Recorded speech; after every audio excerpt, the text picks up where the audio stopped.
Kaviraj Goswami tells when Sri Chaitanya Mahaprabhu was in Puri, the thought of Vrindavan would increase his love many, many times, hundreds of times.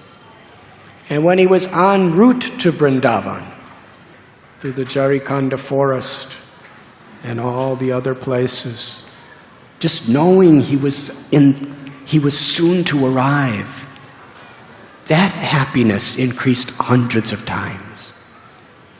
And when he reached Mathura, that happiness increased thousands of times.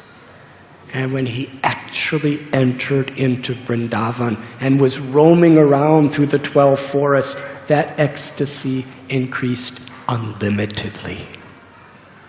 But for the sake of his devotees, after 2 months, he went back to Puri, where his whole life, especially in the Gambhira, was separation from Krishna in Vrindavan.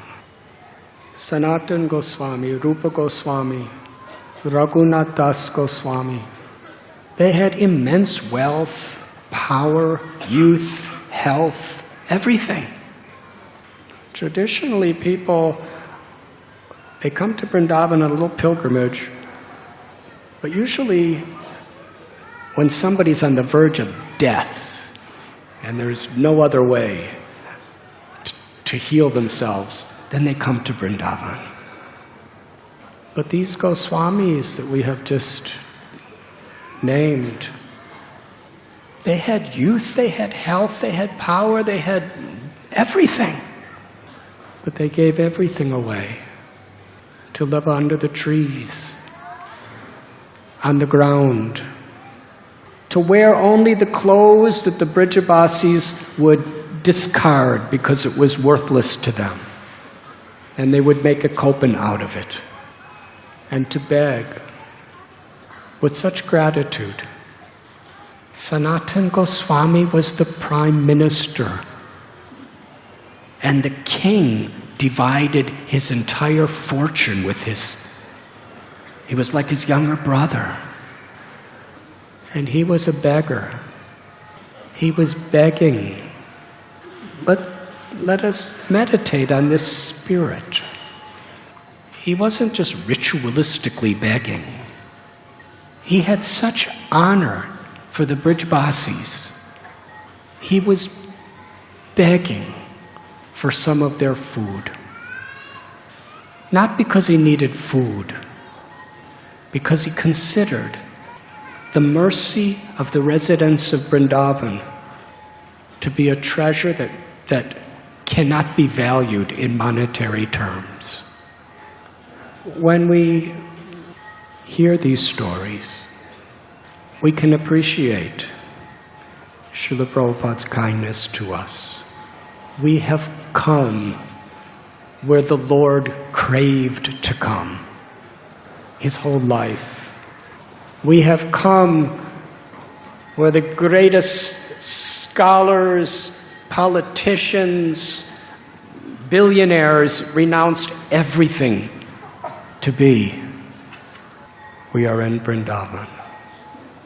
So let us not be in anxiety about little things that may happen.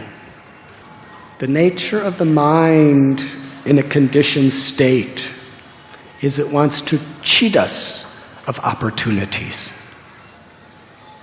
When we're in the association of devotees, when we're in kirtan, when we're sitting down at the time of japa, when we're standing before or dancing before the Radharani and Krishna, their holy form in the temple, when we have some seva, we're in Vrindavan.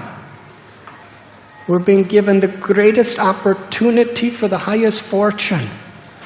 But the mind wants to cheat us, to take it cheaply, to be thinking that focusing its attention on anything else is more important. And we come on these pilgrimages to be with each other, to help remind ourselves very, very strongly that there is nothing more important.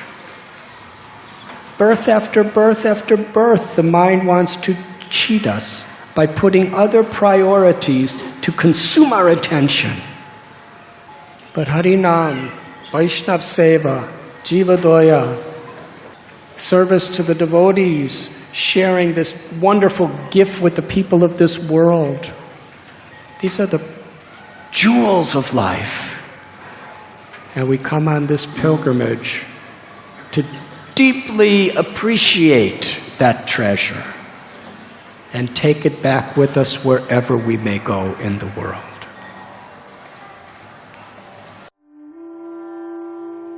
You were listening to Radhanath Swami on devotionalnectar.com.